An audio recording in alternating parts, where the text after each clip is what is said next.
Hello, everyone. Good afternoon to you. My name is Nolan from Straight Talk with Nolan. Today is going to be an amazing interview. So firstly, I'd like to welcome Thabo Pelesane and Elva Boyce. Now, Elva Boyce is our sign language interpreter, and you would have seen her translate for our president.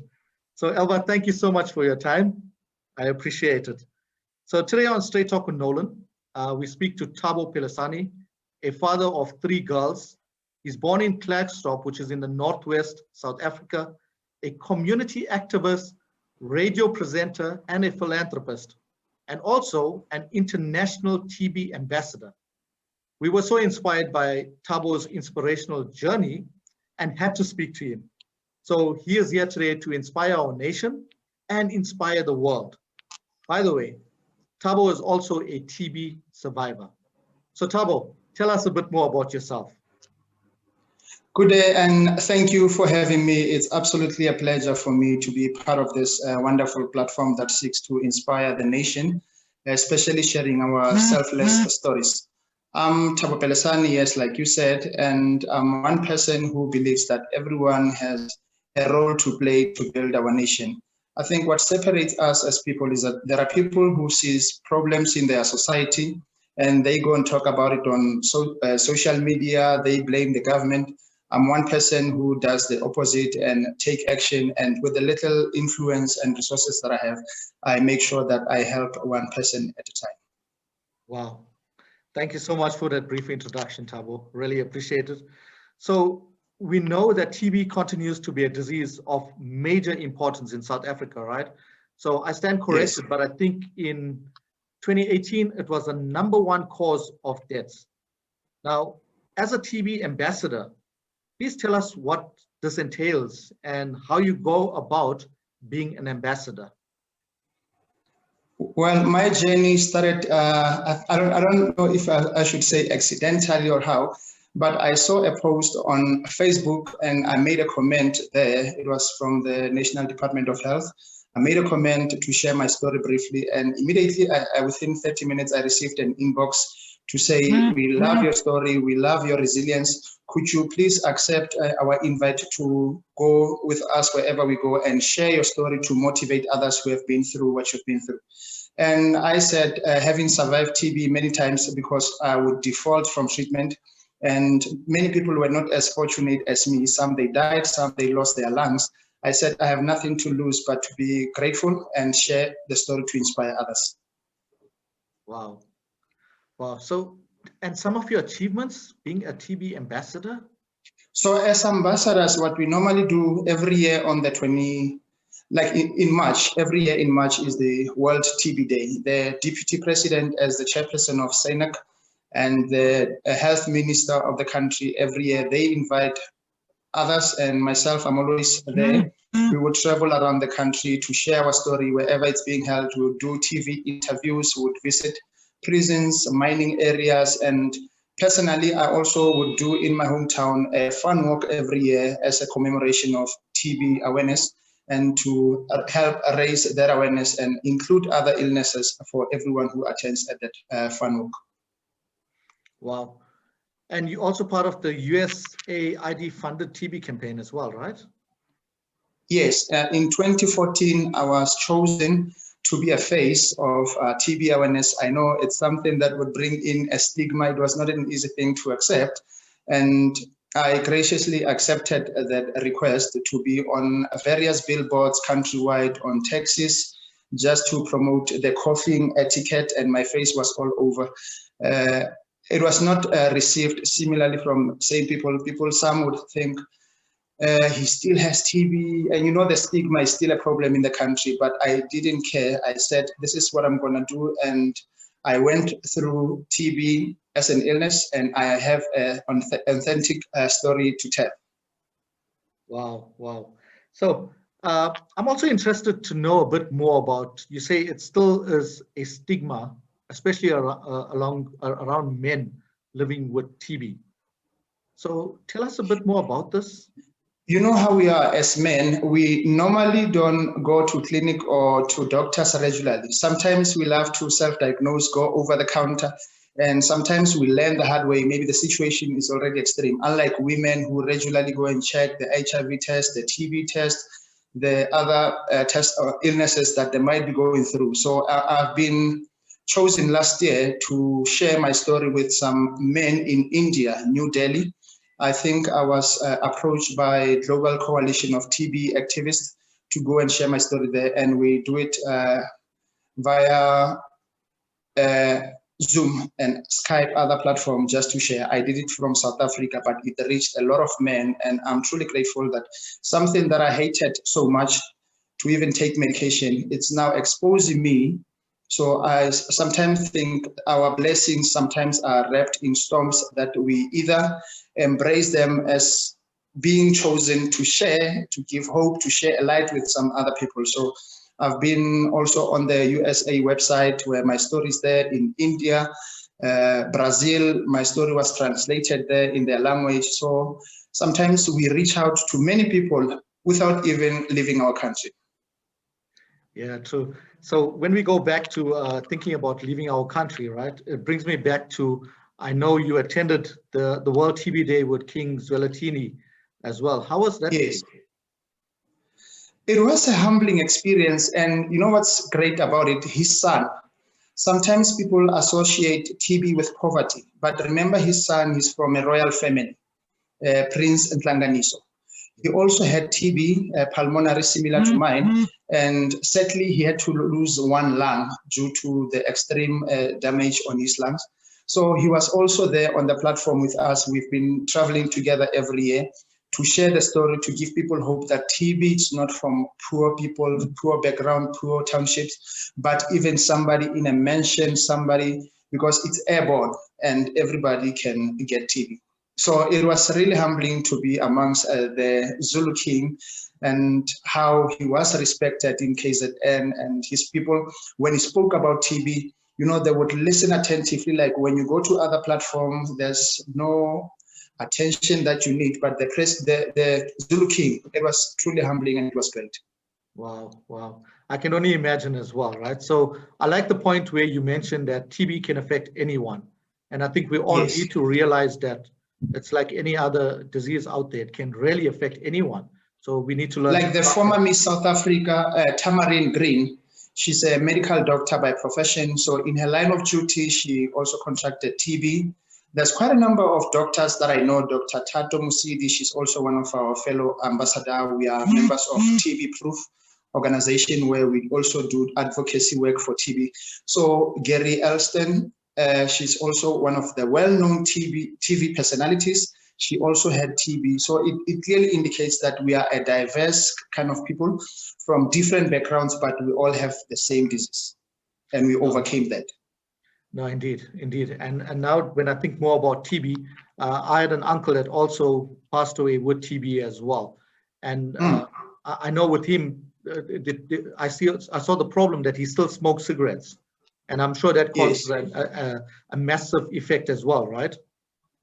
Yes, especially, you know, when you take any medication and you making progress, but you also consume something that takes back the progress that you have made. Like there are certain substances that we're not supposed to take because they defeat the whole purpose of taking our medications. Like if you drink alcohol excessively, if you go into certain drugs while you're on medication, you know your body needs to relax and accept what is there to help as a medication. But if you put something that is an enemy to your progress, definitely you're going to be in trouble. And unfortunately, a lot of people died because of TB. Like you said, in 2018, there was a high-level meeting in the United States where all the heads of state, for the very first time, they accepted the call to make TB one of the points to be discussed at a higher level. Wow. Well, we can only hope and pray that the numbers do reduce, and I think it comes with people really taking care of themselves as well. Yes. So thank you for that enlightenment. I surely got a bit more educated about TB and the effects of it as well. So I know amongst being at and it's 100% curable if you take your medication without failing even a day. I guarantee you, I've seen miracles, people who were bedridden, but they got cured because they committed themselves to take their medication. So forget any other contrary advice. Take your medication, go to your clinic, and you'll be 100% cured. 100%, and this is coming from a man who's a TB survivor. So who else better to hear from than from Thabo himself? 2008, I was on a queue at a hospital, and I was due on the 25th of April 2008, due to get my right lung removed. And it was a shocking experience standing there on a queue and knowing that I had a bleeding. There was something that they called bulai, air-filled cavities on my right lung, and I was bleeding, and it was an internal bleeding. But by the grace of God, after I got there, I met a chief pulmonary specialist, and he said to me, "You are so fortunate. We no longer continue with that operation, go home." And ever since, I've never had TB. I'm able to exercise well like any other person, and my lungs are 100% functional. Wow. And I'm thankful and grateful that you are here today with us, Thabo. So thank you for that. Yeah, we sometimes have to learn the hard way, because that was the last time I then decided I'm going to take my entire medication, because like I said, it was a repeated infection, because I would default, I would take it lightly. Like TB, we take it because this message of saying TB is curable. We don't fear it like others, and TB is the most deadliest at the moment. Yeah. And the medication is available everywhere for free. Yeah. So advice out to everyone out there: if you are having TB at the moment, make sure you take your medication and you look after yourself. Right? It's Definitely. as simple as that. Yeah. Yes. So amongst being a TB ambassador, I know you also are the founder and chairperson of the Thabo Pelesane Foundation, right? So you are truly a man of inspiration to me. And I'd like you to maybe share with us and the viewers today what you and your team do and some of your achievements to date. Okay, in 2012, when I was turning 36, I was working at a local community radio station. And I decided that in my hometown, I'm one of the popular guys and I have a radio show to use. And I was turning 36 there. And I said, I'm no longer considered a young person. And here I am, complete. I've been through a lot and I'm still well. So how about I organize a birthday celebration on the 24th of June? So I chose a local nightclub on a Sunday. They're not opening on Sundays, and it was fully packed. The entrance fee was food, blankets, clothes, and it was one of its own kind, the first one in my hometown, and it was fully packed. So from then on, I then realized that this is doable, and sometimes you have to go to people where they are having fun. People in townships, they like to go to clubs, and I went to places where they go to. So ever since, we've done quite much, and I'm truly grateful to the support, because you can't do it alone. It's by the grace of God and teamwork, and those people who are making pledges, not that because they are rich, but they know the frustration that we see in our communities. Yeah. No, indeed. And our communities need help more than ever now, right? And definitely. So what I like about what you do is you're just not only saying what you want to do, you're taking action. And this is what I feel that we lack a lot. A lot of people talk about doing things, but they're not walking the talk, right? Some, they wait for the 18th of July on Mandela Day, and they just do it to share the pictures on social media. A day later, they forgot about the same family that they raised their hopes to say, hey, we're not aware that you are this poor, there's this thing, there's no food, there's no IDs. And that would be the last day that such people who are less fortunate, they see such people for the very last time. So I support the message from the Nelson Mandela Foundation that we should make every single day Mandela Day, not to wait for the 18th to fit in and show off on Facebook, on WhatsApp, and put our status that I've helped the poor, and you even put their pictures out there, Exactly. No, I fully agree with you. I'm totally on board, and it happens a lot. So we got to serve every single day of our lives. Doesn't matter how we serve, but we need to serve. We need to get even when there's no cameras out there. Sometimes do it quietly in your own space, switch off your phone, and don't expose those. They're having enough frustration as they live in areas where they're not taken care of. Now to expose them, it's another trauma. Imagine a young girl passing by the street and other kids say, hey, She's that one from the poor family that they got the hampers and stuff. So sometimes we don't have to show it off. Well, there are other projects that we can do for portfolio purposes as NGOs, but it's not always necessary to take pictures and show it off to the public, because we also have to protect their integrity as members of our community. No, indeed. And I also believe if somebody is doing service to mankind as an inspiration to inspire others to do the same, then it's also okay. But as long as you're doing it with that purpose to inspire other people, that's really important. Definitely. Yeah. Our motives are different. So tell me a little about, I know you donated some air conditioner system and toys as well in Joburton, right? Okay, our successes are quite great. Sometimes I would ask myself, how did we do this? You know, one day we went to a certain home in Joburton in my township, and it was on Mandela Day. And when we got there, they were living in a shack. On the floor, it was just plain soil, and the shack, you could even look inside from outside. There were bigger holes. You could throw in a tennis ball in there. And I felt that their dignity is not taken care of. And I said to my team, guys, in December, we must make sure these people have a decent house. You know, sometimes when God is in support of your plan, or you have agreed to be his messenger, whether you have money or not, things will work out because you believe and you are committed to this. And December the 23rd day before Christmas, we opened the house fully furnished. I went to one of the local furniture store with 5,000 rand, trying a luck. And when I got there, they gave me a furniture worth 21,000 for that family. So we did not give them just a house fully furnished with tiles on the floor and electricity, but there was furniture inside that was given there. Wow. So I'm saying sometimes we don't have to measure ourselves by the resources that we have, because if God has sanctioned that particular plan, definitely you will see miracles happening. Yeah. Now, this is a very touching story, because if I read about it, it also was about a 15-year-old girl that was killed, right? She was from this house, killed and burned, right? Yeah, no, it was a second house. That 15-year-old girl, you know, I think it happened the same month with Karabo, who was killed, burned in Johannesburg. Yeah. Now, what we normally do, we go on social media and start the hashtags men are trash and stuff. We glorify the perpetrator and talk about him more on social media, but we forget the gap that is opened in the victim's family. And I went there after the funeral. I said, no, this is not a normal situation where there were about 5 sharing a 2-room house. So I spoke to my team and said, let us do a charity gala dinner. And you know, you won't believe that that year in our bank account, we had less than 500 rand.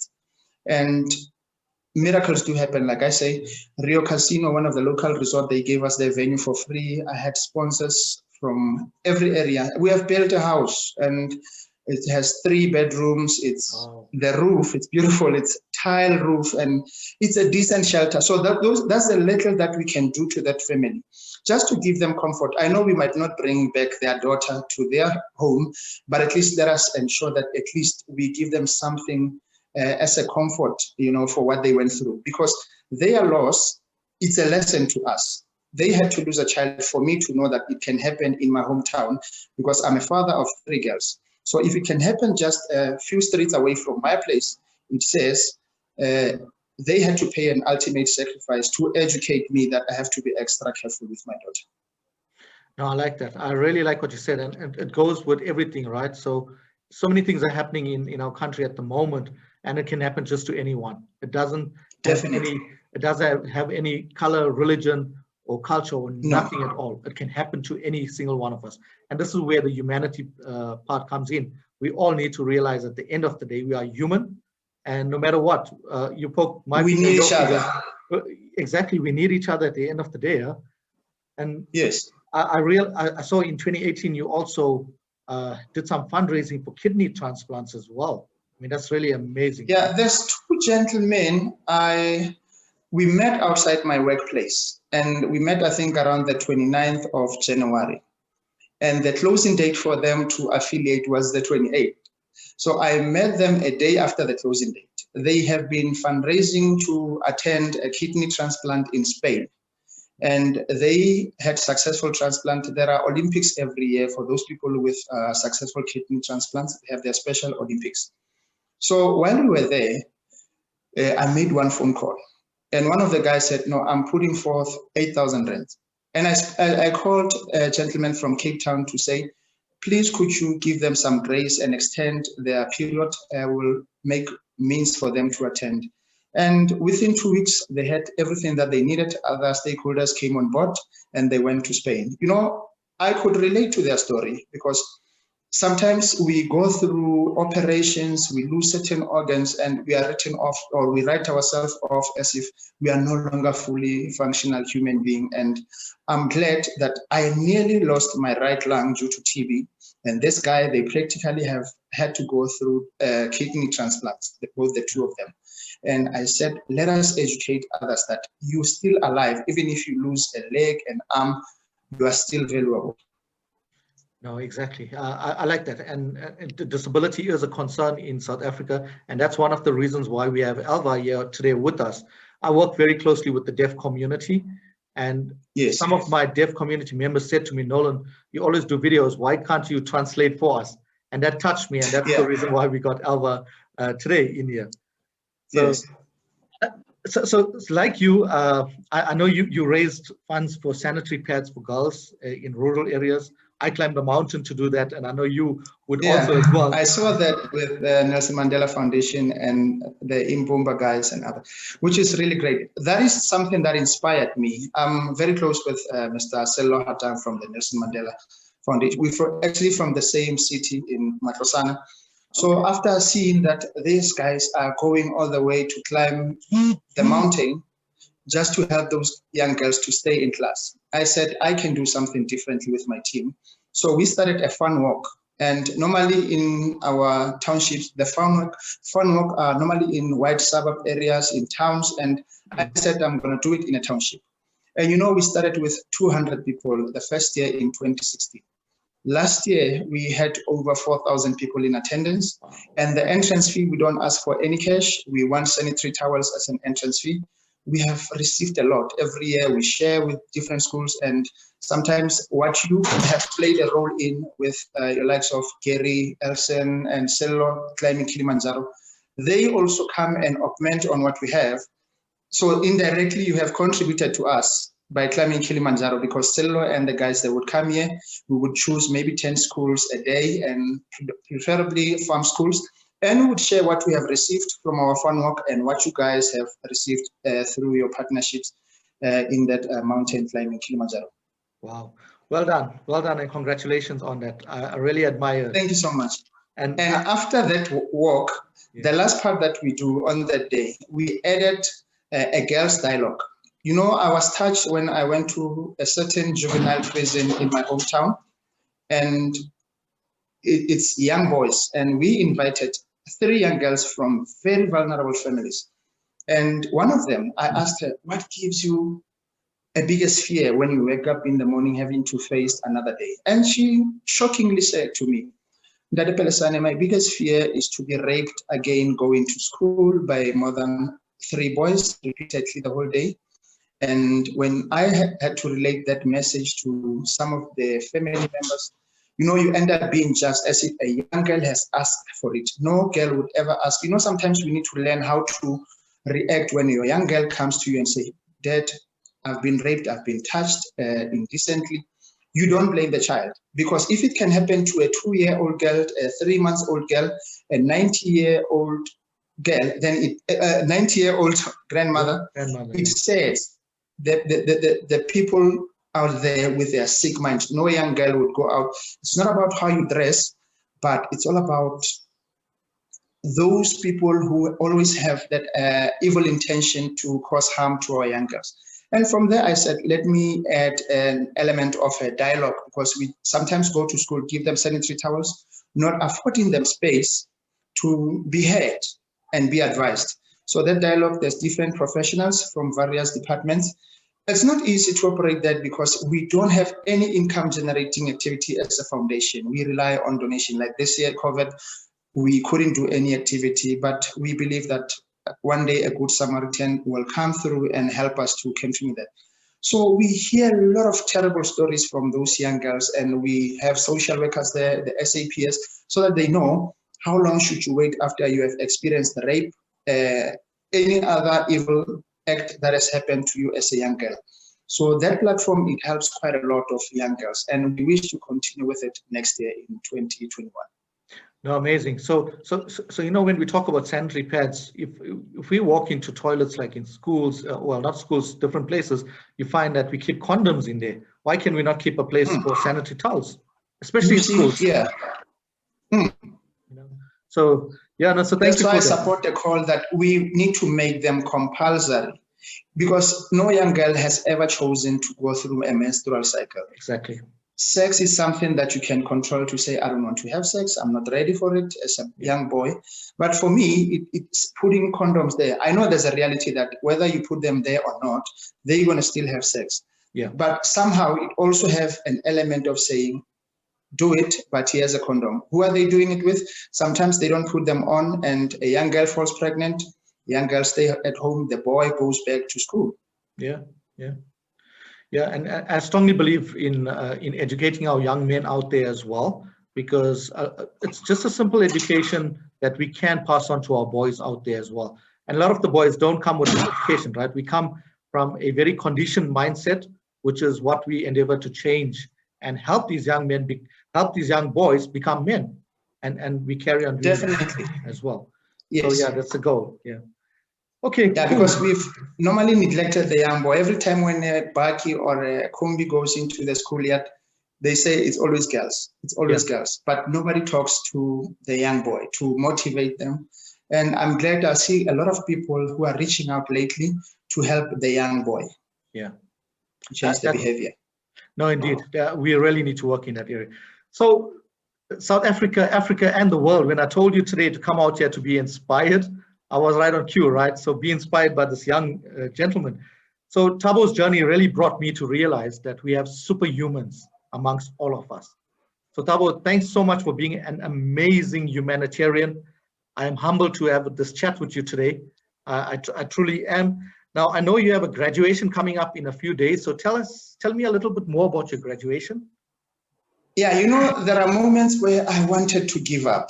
You know, I believe that for me to do what I'm doing, it's part of God's purpose with my life. And I felt that I have to register this theology course that I'm graduating on Saturday. And it has helped me a lot, because sometimes doing charity work, especially when you're passionate about it, there are moments where you are overwhelmed. You even sometimes forget that you have your own responsibility towards yourself, towards your family, and you go all out. You know, they say, the giver sometimes needs to be careful of his or her own limits, because the taker, sometimes they don't have limits. They keep on asking and asking.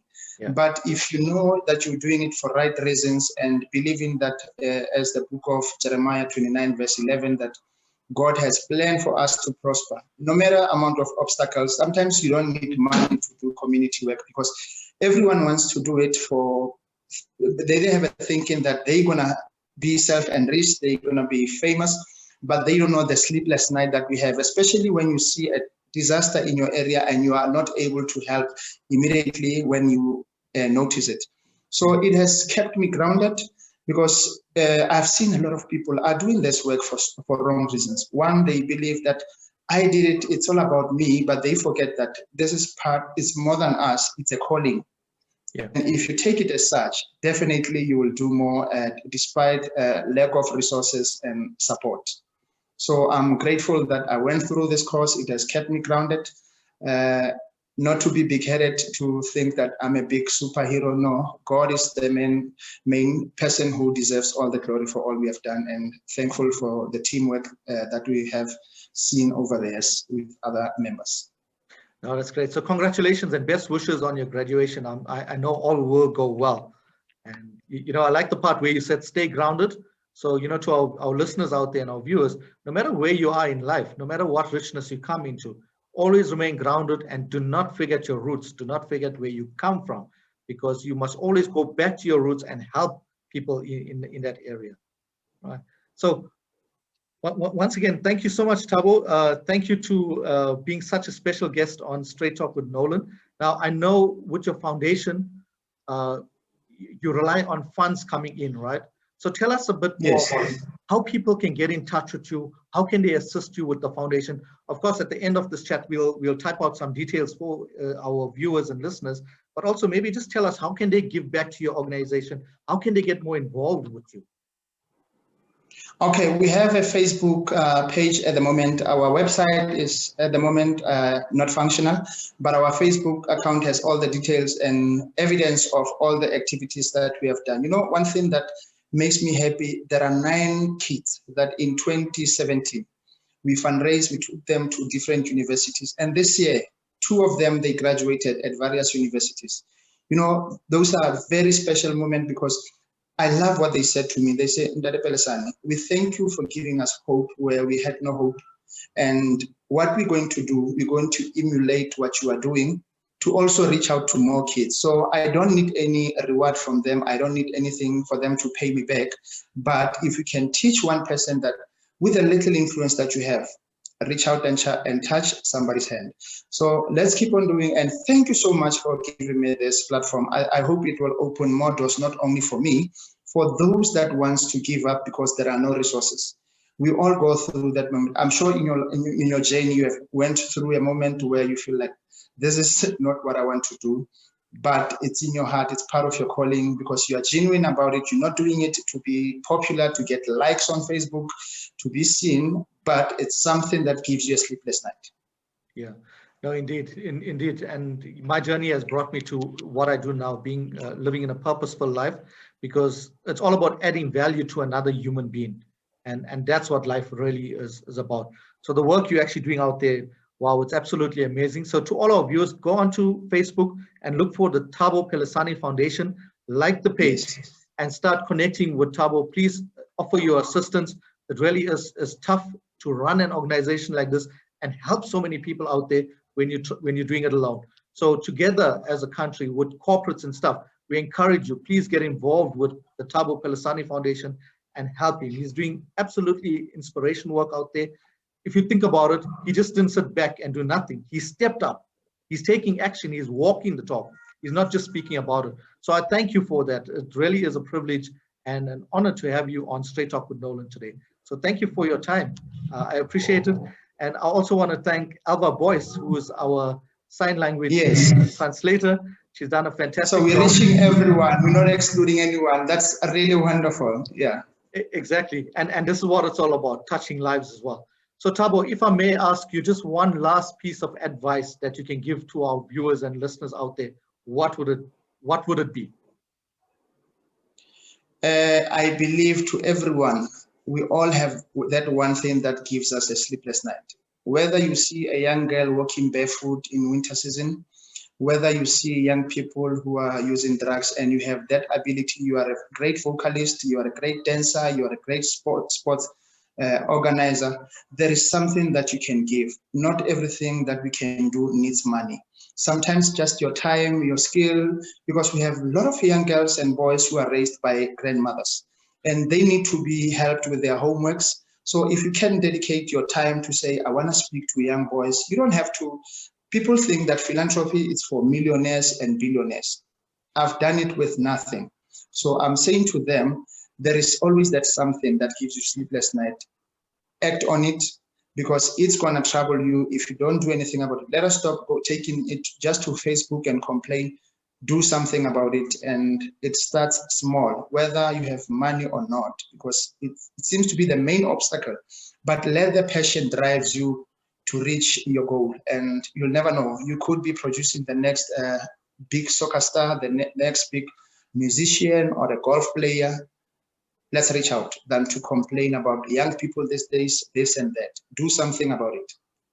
No, indeed. I like that. We don't need complainers anymore. We need solutions. We need action takers as well. So this is like really key. And I like the part where you said abundance is really not about money. Abundance is about peace, love, happiness. It's about so many other things. So when you start focusing your energies on all of this first, everything else will fall into place. So, you know, I'm sure there's somebody, maybe a certain teacher or somebody who said a very kind word to you, or somebody in a taxi rank who said something when you wanted to give up.